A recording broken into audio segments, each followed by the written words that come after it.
अस्सलाम वालेकुम जी। अल्लाहुम्मा सल्लि अला सय्यिदिना मुहम्मद व आलिहि व इतरति बदाद कुल्ले मालूम मिल्ला का अस्तगफिरुल्लाह अल्लज़ी ला इलाहा इल्ला हुवल हय्युल क़य्यूम व अतूबु इलैहि या हय्यु या क़य्यूम।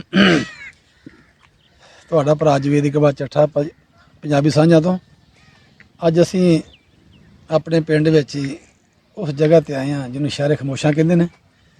ਸਾਡੇ ਬਾਜਦਾਦ ਰਿਸ਼ਤੇਦਾਰ ਦੋਸਤ ਸੱਜਣ ਸਾਰੇ ਇੱਥੇ ਦਫਨ ਨੇ। ਅੱਜ ਉਹਨਾਂ ਜੁਮਾ ਆ, ਜਦੋਂ ਉਹਨਾਂ ਵਾਸਤੇ ਦੁਆ ਕਰਨ ਵਾਸਤੇ ਆਏ ਹਾਂ। ਮੇਰੇ ਵਾਲਦ ਸਾਹਿਬ ਵੀ ਇੱਥੇ ਨੇ, ਦਫਨ ਨੇ। ਦਾਦਾ, ਚਾਚਾ, ਤਾਇਆ, ਫੁੱਫੜ, ਸਾਰੇ ਮਤਲਬ ਜਿਹੜੇ ਰਿਸ਼ਤੇਦਾਰ ਸਾਡੇ ਤਕਰੀਬਨ ਜਿਹੜੇ ਵੱਡੇ ਸਾਡੇ ਦੁਨੀਆ ਤੋਂ ਜਾ ਚੁੱਕੇ ਨੇ। ਦੋਸਤੋ, ਇਹ ਦੁਨੀਆ ਫਾਨੀ ਹੈ। ਇੱਥੇ ਹਰ ਕਿਸੇ ਨੇ ਆਉਣਾ ਹੈ। ਕਿਸੇ ਨੇ ਕੱਲ੍ਹ ਆਉਣਾ, ਕਿਸੇ ਨੇ ਪਰਸੋਂ ਆਉਣਾ, ਕਿਸੇ ਨੇ ਮਹੀਨੇ ਨੂੰ ਆਉਣਾ, ਕਿਸੇ ਨੇ ਸਾਲ ਨੂੰ ਆਉਣਾ, ਕਿਸੇ ਨੇ ਅੱਜ ਹੀ ਆਉਣਾ ਹੈ। ਅਸੀਂ ਜਗ੍ਹਾ ਜਿਹੜੀ ਆ ਸਾਡੇ ਵੇਖਣ ਸਿਰਫ ਕਬਰਾਂ ਨਹੀਂ ਗਈਆਂ, ਇੱਕ ਬੜੀ ਸਾਡੇ ਵਾਸਤੇ ਇੱਕ ਸੋਚ ਫਿਕਰ ਦੀ ਜਗ੍ਹਾ ਹੈ।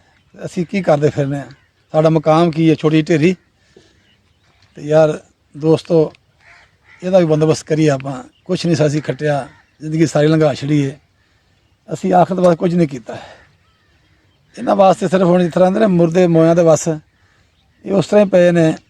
ਔਰ ਉਹਨਾਂ ਵਾਸਤੇ ਦੁਆ ਕਰਨ ਵਾਲੇ ਅਸੀਂ ਸਾਡੇ ਪੀਰੋ ਮੁਰਸ਼ਦ ਦਾਰੁਲ-ਲਸਾਨ ਅਬੂ ਨੀਸ ਬਰਕਤ ਅਲੀ ਲੁਧਿਆਣੀ ਕੁਦਸ ਅਜ਼ੀਜ਼, ਜਿੱਥੇ ਵੀ ਜਦੋਂ ਵੀ ਜ਼ਿਕਰ ਦੀ ਮਹਿਫਲ ਹੁੰਦੀ ਹੈ ਜਾਂ ਦਰਬਾਰੇ ਵਾਲੀ ਹੁੰਦੀ ਹੈ ਜਾਂ ਜਿੱਥੇ ਵੀ ਹੁੰਦੇ, ਅਸੀਂ ਨੇ ਮੁਰਦਿਆਂ ਵਾਸਤੇ ਜਿਹੜੇ ਵੀ ਯਾਰੋ ਮਦਦਗਾਰ ਪਏ ਨੇ, ਜਿਹਨਾਂ ਵਾਸਤੇ ਦੁਆ ਕਰਨ ਵਾਲਾ ਕੋਈ ਨਹੀਂ, ਅਸੀਂ ਦੁਆ ਕਰਕੇ ਆਪਣਾ ਪੜ੍ਹ ਕੇ ਸਾਰਾ ਕੁਝ ਦਰੂਸ਼ੀ ਪੜ੍ਹੀ ਦਾ, ਕਲਮਾ ਕਲਾਮ ਪੜ੍ਹ ਕੇ ਮੁਰਦਿਆਂ ਨੂੰ ਜੋ ਦੁਨੀਆ ਫਾਨੀ ਜਾ ਚੁੱਕੇ ਨੇ, ਜਿਹੜੇ ਇਹਨਾਂ ਦਾ ਕੋਈ ਸਹਾਰਾ ਨਹੀਂ, ਪਿੱਛੇ ਕੋਈ ਆਸਰਾ ਨਹੀਂ, ਕੋਈ ਉਮੀਦ ਨਹੀਂ, ਕੋਈ ਆਸ ਨਹੀਂ, ਅਸੀਂ ਉਹਨਾਂ ਦੇ ਵਾਸਤੇ ਦੁਆ ਕਰਨ ਵਾਸਤੇ ਇਹ ਕਬਰਸਤਾਨ 'ਚ ਵੀ ਆਏ ਹਾਂ। ਮੇਰੇ ਵਾਲਦ ਸਾਹਿਬ ਵੀ ਇੱਥੇ ਦਫਨ ਨੇ, ਦਾਦੀ, ਸਾਡੇ ਦਾਦਾ, ਸਾਡੇ ਸਾਰੇ ਮਤਲਬ ਜਿਲੋ ਕਾਰਬ ਜਿਹੜੇ ਸੀ, ਔਰ ਦੋਸਤ ਜਿਹੜੇ ਸਾਡੇ ਪਿੰਡ ਦੇ ਵਿੱਚ ਰਹੇ ਸਨ, ਉਹਨਾਂ ਵਾਸਤੇ ਅਸੀਂ ਅੱਜ ਦੁਆ ਕਰਨ ਵਾਸਤੇ ਆਏ ਹਾਂ। ਤੁਹਾਨੂੰ ਵੀ ਚਾਹੀਦਾ ਕਬਰਸਤਾਨ ਜੁਮੇ ਵਾਲੇ ਦਿਨ ਜਾਇਆ ਕਰੋ।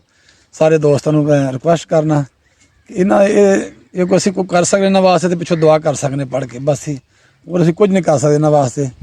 ਇਹ ਖਮੋਸ਼ ਪਏ ਨੇ ਦਾ ਸਾਨੂੰ ਕੁਝ ਕਹਿ ਸਕਦੇ ਨੇ ਚੁਆਰੇ, ਲੇਕਿਨ ਉਹਨਾਂ ਦੇ ਹਾਲਤ ਪਤਾ ਨਹੀਂ। ਅੱਲਾਹ ਤਾਲਾ ਸਭ ਨੂੰ ਜੰਨਤ ਜਗ੍ਹਾ ਦਾ ਅਤਾ ਫਰਮਾਵੇ ਅਤੇ ਕਬਰ ਨੂੰ ਕੁਸ਼ਾਦਾ ਕਰੇ। ਇਹਨਾਂ ਦੇ ਕਿਸੇ ਦੇ ਮਾਲ ਅੱਛੇ ਹੋਣਗੇ, ਕਿਸੇ ਦੇ ਬੁਰੇ ਹੋਣਗੇ। ਅਸੀਂ ਇਹਨਾਂ ਵਾਸਤੇ ਇੱਕ ਰਹਿਮਤ ਬਣ ਕੇ ਆਵਾਂਗੇ, ਕਿਉਂਕਿ ਅਸੀਂ ਦੁਆ ਕਰਨ ਵਾਸਤੇ ਆਏ ਹਾਂ। ਕਲਮਾ ਪੜ੍ਹਾਂਗੇ, ਇਹਨਾਂ ਦੇ ਹੱਕ ਦੇ ਦੁਆ ਕਰਾਂਗੇ। ਆ ਜਾਓ।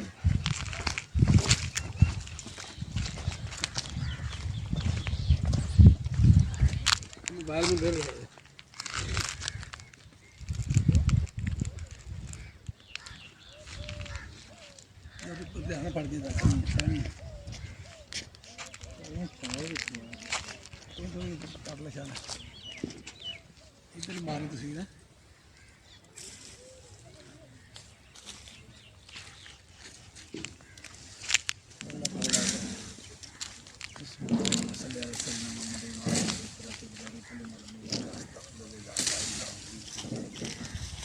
اللهم صل على سيدنا محمد وعلى آله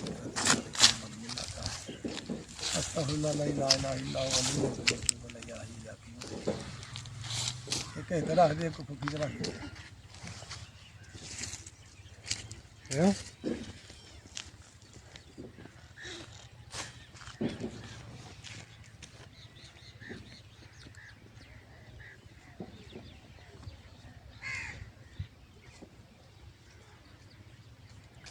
चल मैं दे, मैं पढ़ लूँगा।